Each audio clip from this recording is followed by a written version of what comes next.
Hello everyone, সবাই কেমন আছো? আশা করি ভীষণ ভালো আছো এবং সুস্থ আছো। সকাল সকাল রওনা দিয়ে দিয়েছি আর অলরেডি আমি কিন্তু চলে এসেছি আশা ব্যাংকোয়েট হলের সামনে। কারণটা তো আশা করি তোমরা সকলেই ইতিমধ্যে জেনে গেছো। অনুস্মিতা দি সেরা তিলোত্তমার ফ্যাশন শো কাল কিন্তু কলেজ স্কোয়ার মাঠে অনুষ্ঠিত হতে চলেছে, কারণ কাল 14ই ডিসেম্বর। আর তার সঙ্গে তোমরা জানো সঙ্গে থাকছে প্রিয়াঙ্কা সর। ভেতরে প্রবেশ করতে নজরে এলেও গ্রুমাররা কিন্তু খুব সুন্দরভাবে ছোট থেকে বড় সকলকে অতি যত্ন সহকারে গ্রুম করছে। প্রত্যেককে ভাগ করে দেওয়া রয়েছে তাদের কাজের দায়িত্ব, তারা কিন্তু যত্ন সহকারে সেই কাজটি পালন করছে। So we are going to have two rounds. First round is a single round in which the girls will walk solo, and in second round we're going to have a couple walk like we are doing. এখন আমি তোমাদের সামনে খুব সুন্দর একটি মুহূর্ত share করব, যেই মুহূর্তটা আমার বিশেষভাবে ভীষণ ভালো লেগেছে।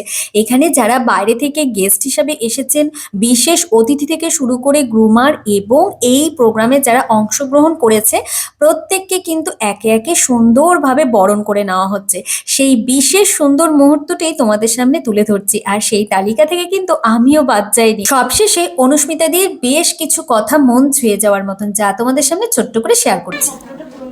আমি ঠিক আছে, আদারওয়াইজ আমি আমার দিক থেকে বেস্ট করছি, তোমরাও বেস্ট পারফরমেন্স করবে মা কালীর নাম নিয়ে। ওখানে আমি সকালবেলা মা কালীর পুজো দিয়ে প্রসাদটা সবাইকে দিই। কেন কাঁদলাম? কাঁদবে না, তাতে তুমি খালি ভাববে আমি ভুলটা কোথায় কি করেছি, ঠিক আছে?